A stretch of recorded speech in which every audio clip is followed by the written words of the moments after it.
নমস্কার বন্ধুরা, ডোনা রান্নাঘরে সবাইকে স্বাগত জানাই। আজকে আমি আপনাদের সাথে শেয়ার করব এঁচোড় চিংড়ি। বন্ধুরা, গরম তো পড়ে গেছে, এই গরমের সময় কিন্তু বাজারে এঁচোড়টা খুব দেখা যায়। তাই আজকে আমি আপনাদের সাথে শেয়ার করব এঁচোড় চিংড়ি রেসিপি। তো সম্পূর্ণ ভিডিওটা দেখতে থাকুন। আশা করছি আজকের ভিডিওটা আপনাদের দেখতে খুবই ভালো লাগবে। দেখুন বন্ধুরা, আমি এখানে এঁচোড় চিংড়ি করার জন্য এঁচোড় আর চিংড়িটা নিয়েছি। এঁচোড়টা দেখুন 1 কেজির মতন এঁচোড় হবে, আর এখানে চিংড়ি নিয়ে নিয়েছি। তো প্রথমে আমি চিংড়িটা সাইডে রেখে এঁচোড়টা কেটে নেব। তো দেখুন, এবার আমি এঁচোড়টা কেটে নেবো। তার জন্য এখানে একটা পাত্রে জল নিয়ে নিয়েছি। এঁচোড়টা যাতে রাখবো তার মধ্যে আমি একটু হলুদ দিয়ে দিচ্ছি, যাতে জলের মধ্যে একটু হলুদ দিয়ে দিচ্ছি। এবার আমি এঁচোড়টা কেটে নেব।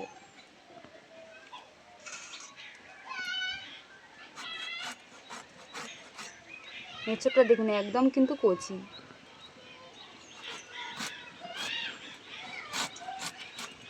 এই দেখুন একটুও কিন্তু বীজ হয়নি।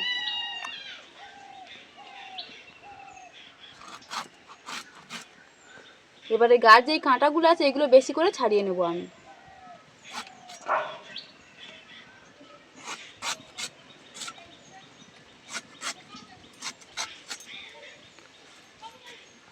এই দেখুন বেশি করে ছাড়িয়ে নিয়েছি।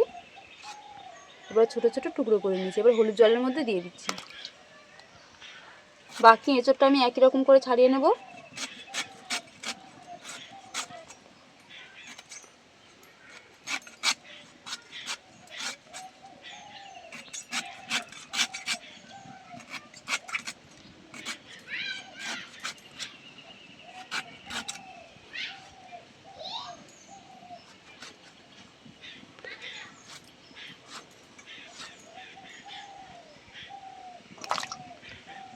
এঁচোড়টা দেখুন একদম আটা ভর্তি, দেখুন একদম সাদা হয়ে আছে আটাটা।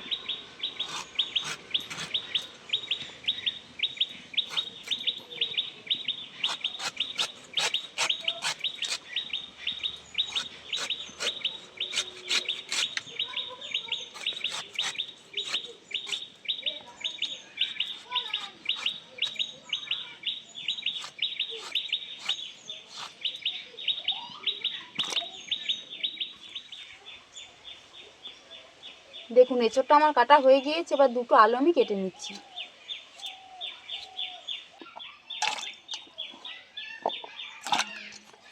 দেখুন এঁচোড় আর আলুটা আমার কাটা হয়ে গিয়েছে। এবার উনানটা জ্বালিয়ে এগুলো আমি সেদ্ধ বসিয়ে দেবো।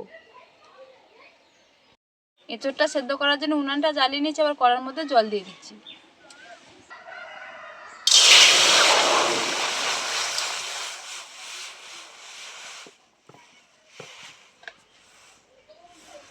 হলুদ দিয়ে দিচ্ছি জলের মধ্যে। এবার এঁচোড় আর আলুটা আমি দিয়ে দেবো।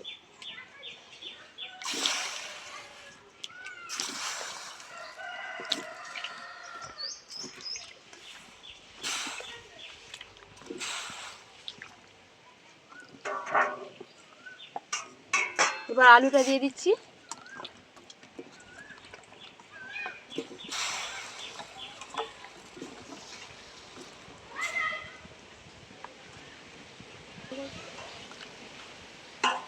এবার আমি 10 মিনিটের মতন চাপা দিয়ে এঁচোড় আর আলুটা খুব ভালো করে সেদ্ধ করে নেব। ওদিকে আমি এঁচোড় আর আলুটা সেদ্ধ বসিয়ে দিচ্ছি, এদিকে আবার কিছু মশলা আমি বেটে নেব। এখানে দেখুন আমার সব বাটাবুটি কমপ্লিট হয়ে গিয়েছে। এখানে কাজু বাদাম আর মগজ বেটে নিয়েছি 4 চামচ, আর এখানে টমেটো বেটে নিয়েছি, টক দই 2 চামচ নিয়েছি, আর আদা রসুন বাটা 2 চামচ, আর এখানে দেখুন পেঁয়াজ কুচি নিয়েছি, আর 2টো কাঁচা লঙ্কা কেটে নিয়েছি। এবারে আমি ওদিকে দেখবো এঁচোড়টা সেদ্ধ হয়েছে কিনা। এবার এঁচোড়টা আর আলুটা সেদ্ধ হয়েছে কিনা আমি দেখে নেব। এই দেখুন বেশ ভালোভাবে সেদ্ধ হয়ে গিয়েছে, আর আলুটাও খুব সুন্দর সেদ্ধ হয়ে গিয়েছে। দেখুন এবার আমি নামিয়ে নেব।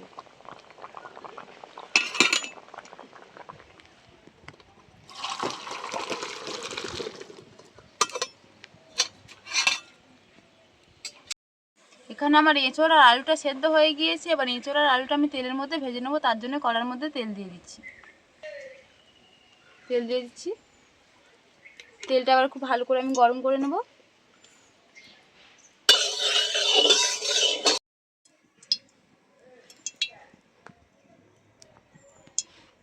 তেলটা ভালো করে গরম করে নিয়েছি। এবার এঁচোড় আর আলুটা দিয়ে দিচ্ছি।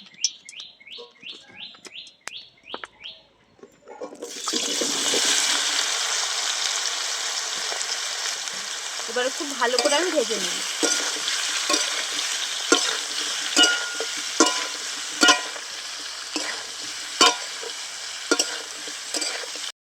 দেখুন এঁচোড় আর আলুটা খুব ভালো করে আমি ভেজে নিয়েছি, এবার আমি তুলে নিচ্ছি।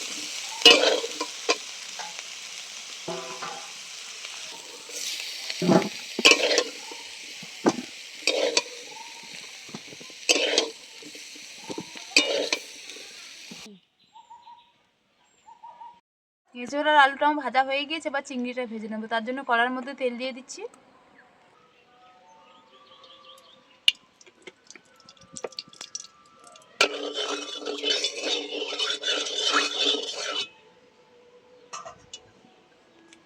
এবার চিংড়ি দিয়ে দিচ্ছি।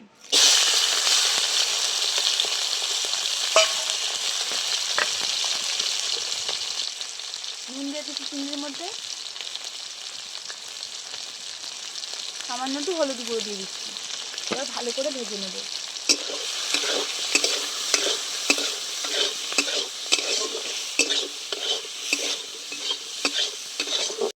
দেখুন চিংড়িটা আমি ভালো করে ভেজে নিয়েছি, এবার আমি তুলে নিচ্ছি।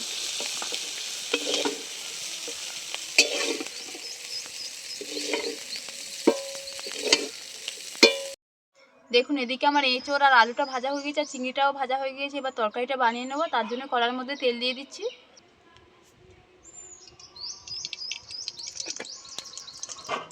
এবার পেঁয়াজ কুচি দিয়ে দিচ্ছি। পেঁয়াজটা হালকা করে ভেজে নেব।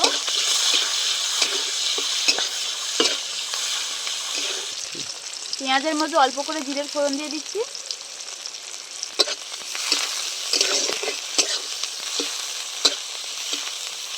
পেঁয়াজটা দেখুন আমি একদম হালকা লাল লাল করে ভেজে নিয়েছি। এবার ওর মধ্যে দিয়ে দিচ্ছি আদা রসুন বাটা 2 চামচ। খুব ভালো করে নেড়ে চেড়ে নেবো যাতে আদা রসুনের কাঁচা গন্ধটা কেটে যায়।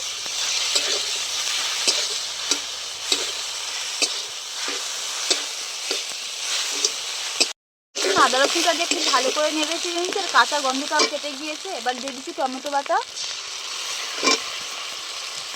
টমেটোর মধ্যে সামান্য করে নুন দিয়ে দিচ্ছি।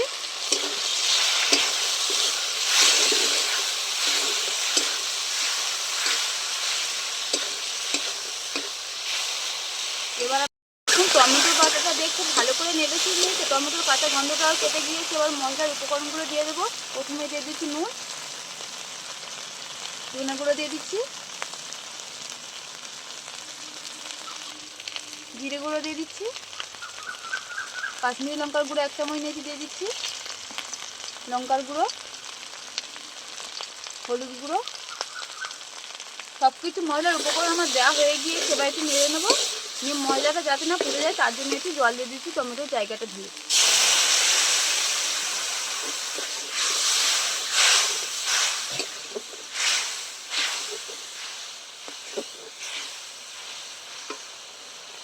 দেখুন মশলা থেকে খুব সুন্দর তেল ছেড়ে দিয়েছে। এবার এর মধ্যে দিয়ে দেবো এঁচোড় আর আলুটা দিয়ে দিচ্ছি।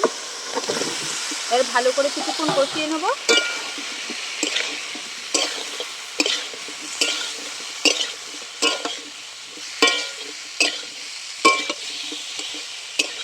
দেখুন এঁচোড় আর আলুটাকে খুব ভালো করে কিছুক্ষণ কষিয়ে নিয়েছি। এবার যে আমি 2 চামচ টক দই দিয়েছিলাম সেটা ফেটে দিয়ে দিচ্ছি। কাজু আর মগজ বাটাটা দিয়ে দিচ্ছি।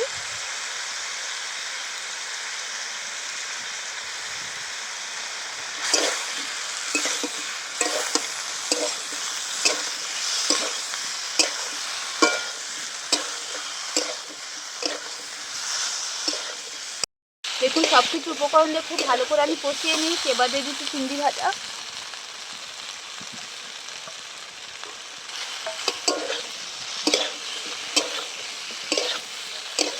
কিছুক্ষণ খুব ভালো করে কষিয়ে নিয়েছি। এবার সব বাটা মশলার জায়গাগুলো ধুয়ে জল দিয়ে দিচ্ছি। আমি এবার পরিমাণ মতন জল দিয়ে দিচ্ছি।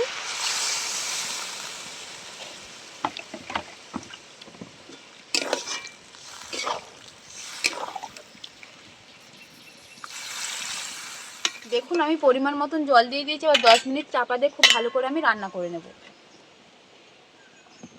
এঁচোড় চিংড়িটা চাপা দিয়ে খুব ভালো করে 10 মিনিটের মতন রান্না করে নিয়েছি। এবার দেখবো কেমন হয়েছে। এই দেখুন তরকারির কালারটা কিন্তু খুব সুন্দর এসেছে, আর আমি দেখবো সেদ্ধ হয়েছে কিনা। এই দেখুন সেদ্ধ হয়ে গিয়েছে। এবার ওর মধ্যে আমি 1 চামচ চিনি দিয়ে দেবো। চিনি দিয়ে দিচ্ছি। গরম মশলা গুঁড়ো দিয়ে দিচ্ছি 1 চামচ। দুটো কাঁচা লঙ্কা চেরা দিয়ে দিচ্ছি। এবার একটু নেড়ে দেবো। এঁচোড় চিংড়িটা আমার হয়ে গিয়েছে, এবার আমি নামিয়ে নেব।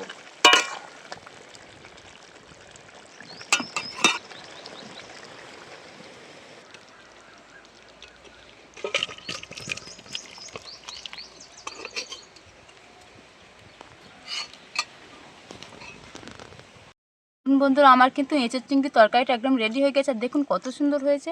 এঁচোড়টা দেখুন কত সুন্দর সেদ্ধ হয়েছে দেখুন। এই দেখুন খেতে কিন্তু দুর্দান্ত লাগবে। আজকে আমার এঁচোড় চিংড়ির রেসিপিটা যদি আপনাদের ভালো লাগে তাহলে বাড়িতে একবার বানিয়ে দেখবেন, খেতে কিন্তু অসাধারণ হবে।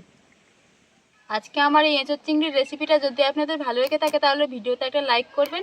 আমার নতুন নতুন ভিডিও পেতে চ্যানেলটি সাবস্ক্রাইব করে পাশে থাকা বেল আইকনটি প্রেস করবেন। আর আমার ভিডিওটা সম্পূর্ণ দেখবেন, আশা করছি সবার ভালো লাগবে।